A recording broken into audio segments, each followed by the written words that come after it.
Indonesia merupakan negara kepulauan yang memiliki keragaman budaya, suku, bangsa, ras, etnis, agama, dan bahasa daerahnya. Meski kaya akan keberagaman, kita tetap satu sebagai bangsa Indonesia. Salah satu suku bangsa yang ada di Indonesia yaitu suku Sumba. Mungkin memang banyak di antara anak-anak negeri ini belum terlalu mengenal dengan suku ini. Pulau Sumba adalah sebuah pulau di Provinsi Nusa Tenggara Timur Indonesia dengan luas wilayahnya membentang sebesar 10.710 km kuadrat dan berbatasan dengan Sumbawa di sebelah barat laut, Flores di timur laut, Timor di timur, dan Australia di selatan dan tenggara. Pulau ini sendiri terdiri dari 4 kabupaten. Yang pertama yaitu Kabupaten Sumba Barat, kedua Kabupaten Sumba Barat Daya, ketiga Kabupaten Sumba Tengah, dan keempat Kabupaten Sumba Timur. Kota terbesarnya adalah Waingapu, ibu kota Kabupaten Sumba Timur. Penduduk di suku Sumba Nusa Tenggara Timur menggunakan bahasa yang berbeda-beda, tergantung pada daerahnya yang ia tinggali. Beda daerah juga berbeda pula bahasanya. Terdapat dua dialek bahasa di suku Sumba, yaitu dialek Sumba Barat yang disebut bahasa Mewewa dan dialek Sumba Timur yang disebut juga bahasa Kambera. Bahasa Wewewa terdiri atas beberapa dialek atau subdialek, yaitu dialek Kodi, Wewewa Barat, Wewewa Timur, Waijewa, Laura, dan Walakaka. Sedangkan bahasa Kambera terdiri atas dialek Manggikina, Manggarikuna, dan Kambera. Perekonomian suku Sumba terbagi menjadi tiga, yakni pertanian, perkebunan, dan peternakan. Pertanian. Suku Sumba dianugerahi lahan pertanian yang luas. Pertanian sebagian besar merupakan sawah tanah hujan yang hanya panen sekali dalam setahun. Untuk sawah, imigrasi jumlahnya masih sedikit.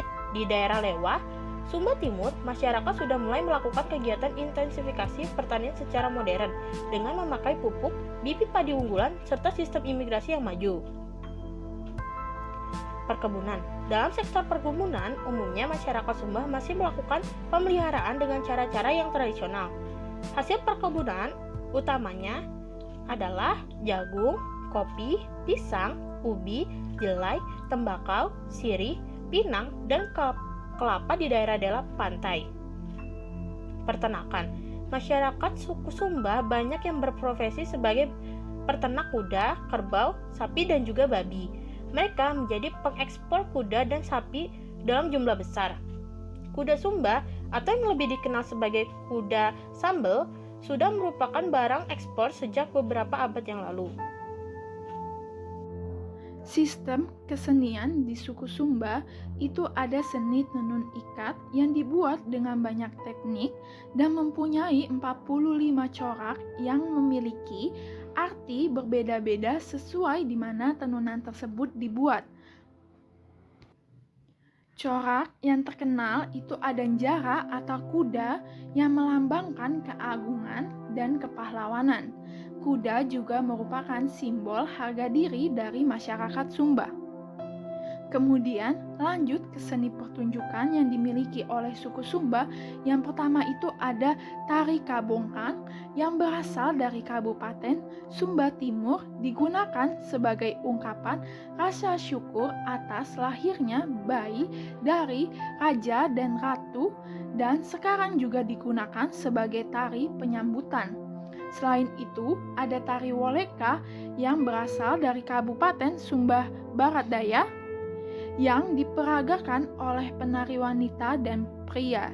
Tari ini dipertunjukkan dalam pesta-pesta besar. Salah satu sistem pengetahuan yang berada di suku Sumba yaitu Kaliwu. Kaliwu merupakan sebuah sistem pengetahuan pengelolaan lahan yang otentik dan sudah diwariskan secara turun-temurun pada masyarakat suku Sumba. Masyarakat suku Sumba hidup di wilayah yang memiliki topografi bergunung, sehingga budidaya pertanian lahan basah sangat sulit dijumpai. Karena kondisi tersebut, penduduk suku Sumba mengembangkan alternatif pertanian lahan kering, campuran atau biasa yang disebut dengan kaliwu pada lahan-lahan yang tersedia. Sistem Kaliwu sangat membantu masyarakat setempat untuk mengoptimalkan pemanfaatan lahannya melalui fungsi ekonomi, ekologi, dan sosial budaya. Sistem ini merupakan salah satu model pertanian yang ramah lingkungan dengan mengembangkan jenis tanaman pertanian, jenis pohon serbaguna, dan tanaman kayu-kayuan.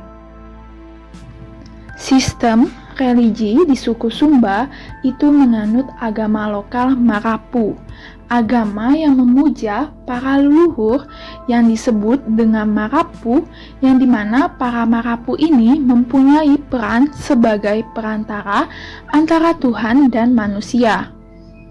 Kepercayaan Marapu ini dipercaya dapat melindungi kehidupan manusia dari kerusakan.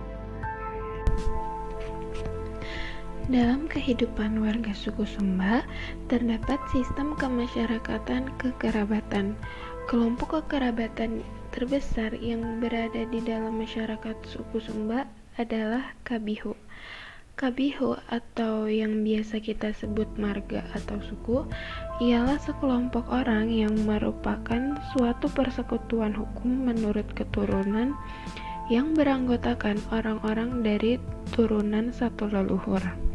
Selain itu, dalam kehidupan bermasyarakat suku Sumba masih terdapat beberapa pembagian kasta atau pelapisan masyarakat, antara lain Maramba atau bangsawan, Kabihu pemuka agama, dan yang terakhir Ata. Sistem teknologi yang berada di masyarakat suku Sumba biasanya berupa peralatan tradisional yang mendukung jalannya kegiatan produksi masyarakat. Mata pencaharian orang-orang Sumba umumnya adalah petani dan peternak, sehingga diperlukanlah alat yang fungsional demi keberlangsungan mata pencaharian tersebut. Contohnya, parang atau yang biasa disebut dengan kope dan kapak yang terdiri dari berbagai jenis berdasarkan ukuran, bentuk, dan juga kegunaannya. Contohnya ada kope selek, kope lobo, kope cange, kope cengok, dan juga kola.